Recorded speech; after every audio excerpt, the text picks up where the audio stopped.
Good morning, good afternoon, and good evening everyone. Ayan, for this video, share lang natin kung paano tayo mag-improvise ng ulam.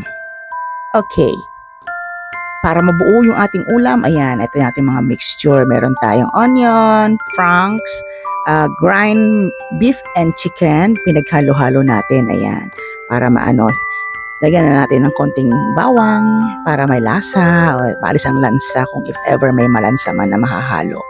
Alright guys, ayan, halo-halo tayo hanggang sa ma-mix.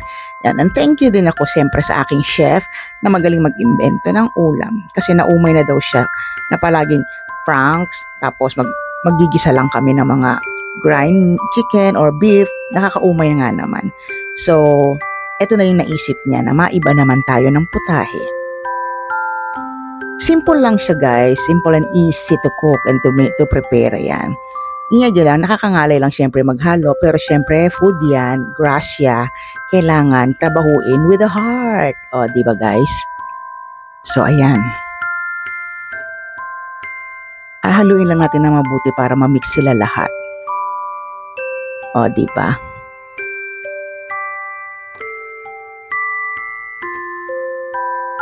Buti na lang malaki yung daliri ng ating tagahalo. Ayan, o, di ba? Konti pa, konting push pa. Alright, ayan, na-mix na natin siya. So, mix all the things. Ayan, mukha na siyang, creamy. So, pwede na natin siyang iluto. Alright, ayan. Fried lang tayo. Kayo nang bahala mag-design kung anong style nyo. Kung gusto nyo pabilog, or palapad, or like sticks. It's all up to you. Ayan. Nasa kaligayahan nyo yan, walang hahad lang dyan. So, sa amin, gusto namin yung malapad para madaling maluto. At tipid na rin kasi sa mantika. Kasi pag bilog, kailangan nakalubog siya. At least, pag malapad, ipa-flatten natin siya para madali siyang maluto sa loob. Yan. O, diba? Plat-plat lang tayo pag may time. So, ganyan lang yung mga namin. Maglalas na yan ng ilang araw sa amin. So, tipid-tipid tayo. Alam niyo, nasa hirap ng buhay ngayon. Dahil sa mga pangyayari sa kung nasa saan kami ngayon, alam niyo na, ganon. Of course, alam ko rin sa Pilipinas, nakaka-relate din kayo na ganito rin ang buhay sa Pilipinas. Mas mahirap pa nga yata sa Pilipinas kasi mas maraming walang trabaho kagaya namin. So, let's recycle foods para hindi sayang. Kasi pera din ang ginamit natin dyan to buy the foods, diba? So, ayan. O, diba? Luto na siya. So, tuloy-tuloy lang natin yun, guys. Charan! Ayan na siya. Patty ang labas niya, di ba? Yan ang chicken patty. Alright, kainin na tayo. Dinner time. Ayan, guys. Kakain na tayo ng dinner.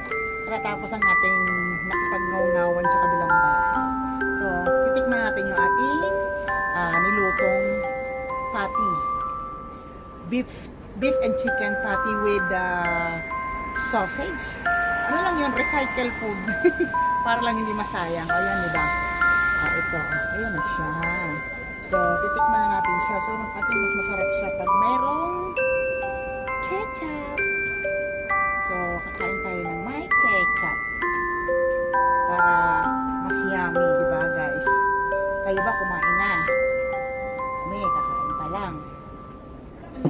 So, let's taste na guys. So, ito kasi yung isang iba-iba kaming style. May bilog, may pahaba. So, ito tayo sa stick. Kain na natin siya guys. Sarap. Sarap siya guys. So, gano'n lang kami. Pag gano'n, maraming, alam mo yung araw-araw magluluto ka na, yun at yun din. So, kailangan i-reformat yung ating mga ulam para makahanap naman tayo ng ibang recipe na medyo masarap kainin, di ba? Kaya nakagalito ako. Kasi, kaya ako nagganito, hindi na matamad mag-ayos ng buhok, kaya binalot na lang. So, guys, yan, kain muna tayo. Thank you guys for watching.